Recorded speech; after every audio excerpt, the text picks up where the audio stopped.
pen pals. So maybe this is something you haven't considered before, but this would be a good way to keep your writing skills sharp. I know in Japan that many students are taught how to write English, and they're taught how to do so very well. There's a big focus on writing in English. So I think a lot of students, already are quite good at writing, but the only problem is that you got to keep your writing skills sharp, because if you just take classes, the chances are you don't write in English that much. You might write in the chat box every now and again, but you're not really writing at length. You're not really challenging yourself in a big way with the writing. So pen pals could be a good way to do this. What is a pen pal? So a pen pal is someone that you you talk to who lives far away from you, usually in another country. So if you're in Japan, maybe you will have a pen pal in, I don't know, France or the United States. And this is a good way for you to kind of make a good friend. First of all, you might make a pretty good friend from this, but more importantly, it's just a way for you to, practice writing. With a pen pal, you can kind of talk about anything. You can just talk about, your recent personal life. You can talk about experiences. You can pretty much talk about anything you want to. And it's kind of a bit of a traditional method, because it's not something new. Pen pals have been around for a while, so it's something that's not exactly new. But in days past, a lot of people would actually write letters to their pen pal, actually physically write down, and send it off in the mail or the post.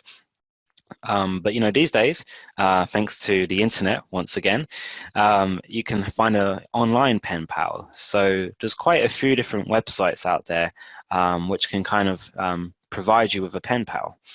That's something that you can do to kind of keep your writing skills sharp. But you can also learn about the cultures of other countries. So especially if you choose an English-speaking country, whether it's the UK, Australia, or the States, and so on, you're going to be able to learn a bit about the culture and the way of living as well. And as you probably know, it's important to know about those things, because that's going to kind of help you to figure out how to use English. If you figure out how people think about certain things and how they express themselves. So it's definitely a good thing you can do. Just a bit of a word of warning. If you do choose to have an online pen pal, try not to be too personal, because this person's going to be a complete stranger and you don't know who they really are. They might not be who they say they are. So don't be too personal. Don't talk about where you live or your address. Try to be careful in that sense, as you probably know already, but just a word of warning. But yeah, that's pretty much all I can say at the moment for pen pals. So we'll go ahead and look at the next slide. 1 second. Here we go. So starting a blog. This is another way that you can also develop your writing skills and to keep them sharp. But I think this is even better for developing your writing skills, because if you have a pen pal, the person you're talking to, they might give you a few pointers, like you didn't use this word correctly, or you should have put an article here. But if you are writing a blog, you're going to be analyzing your own work, so it's a really good opportunity to practice your writing skills. So yeah, if you don't have the kind of opportunity in your work or in your daily life to write in English, then this is another good way you can kind of do that. But yeah, with starting a blog, choose something you're interested in. Once again, if it's sports, go with sports. If it's fashion, maybe start a fashion blog. And you don't have to take it super seriously. You don't have to make a blog that's going to be very, very successful and make money. Just make sure that you're focusing on improving your English with it. It might also become successful, but don't make that the main point of it, for sure. But yeah, you want to start with small tasks such as captions. So what are captions? Captions are kind of like it's usually like a very small amount of text, like a line or two. So for example, a blog might just post a picture and then they might have a line or two which explains what the picture is, who the photographer is, why they like it maybe. So, you don't have to write articles straight away or lengthy posts. Just start with something small, and from there you can kind of move on to the parts of a blog which will take more time and which will kind of require more effort. So just kind of start off small, I guess. And going back to analyzing your own work with the blog. So before you post the blog post, you need to proofread or edit it, and that's the part that's going to help you develop your writing skills, because sometimes, when we are speaking English, for example, we don't hear what we said, a few sentences ago. We can't remember exactly what we said. But by proofreading or editing, we're taking a closer look at our English, and this way it can kind of help you to see where you went wrong or to see where you went right. And you can kind of improve by having that close look at it. That's why so many students find the chat box helpful, because they can see their sentence and they can see where they might have gone wrong. So and another thing you can do is to try and use a spell check or some kind of online grammar system that might also help you to find the points which are incorrect or where you can try to improve. And you can always share the blog quite easily with other people. So if you do have a English-speaking friend, then you can just send them the link and they can have a look, and they might be able to help you and give you feedback as well. So being able to share your writing in this way might be pretty good. Some students, they do get to practice writing with emails, but you can't really share your emails with other people. They're kind of private in a sense, right? So having a blog is something that could be a little more public, and that might be good. So start a blog. It's also pretty fun. You can kind of express yourself a little bit as well with your writing, so that might be pretty good for you to try and do. Moving on to the next slide now, memorizing. So this is the hardest part of studying, I think, with any kind of topic, whether it's mathematics, science, English. The hard part is retaining the information. So what does retain mean? Let's talk about that a little bit.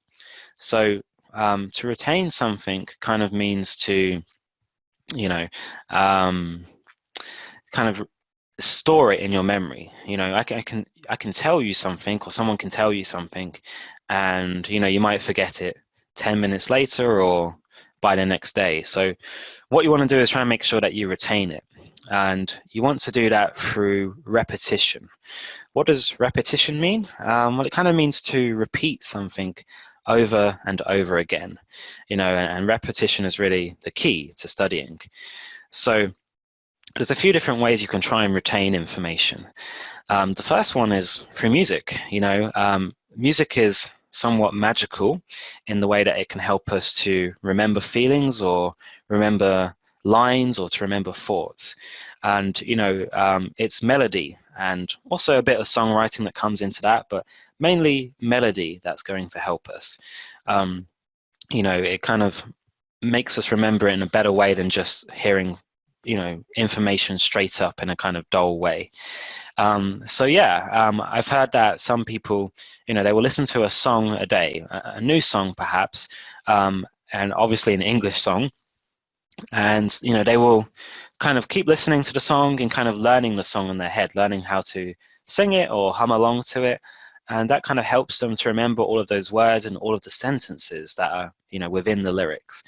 So one person I heard, they were listening to a Beatles song every day, and of course the Beatles have great music if you're into that kind of genre, and it doesn't have to be the Beatles. It can be more kind of modern music if you want, but just try to learn the song, and the songwriting, if as long as it's an artist with good songwriting, that's going to help. Obviously there's a lot of artists these days where the songwriting is not so good, right?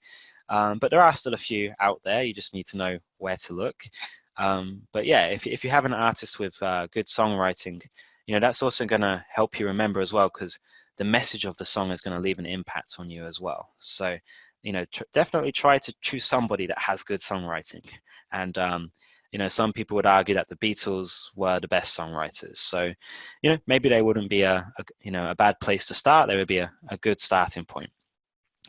And yeah, moving on to the word below songwriting here, memory bank. So what does the memory bank mean? Well, a bank is used for storing money, right? You put money in the bank and they keep it there for you. So your memory bank is just the same kind of concept. You're putting something into your brain, and it's being stored there. So, melody and songwriting will help with that. It's going to help you to retain the information in the memory bank. Moving on to the next thing that might help, using post-it notes or sticky notes, as you may know them as. So how can I explain what post-it notes are? So they're usually square. They usually come in different colors like yellow or blue.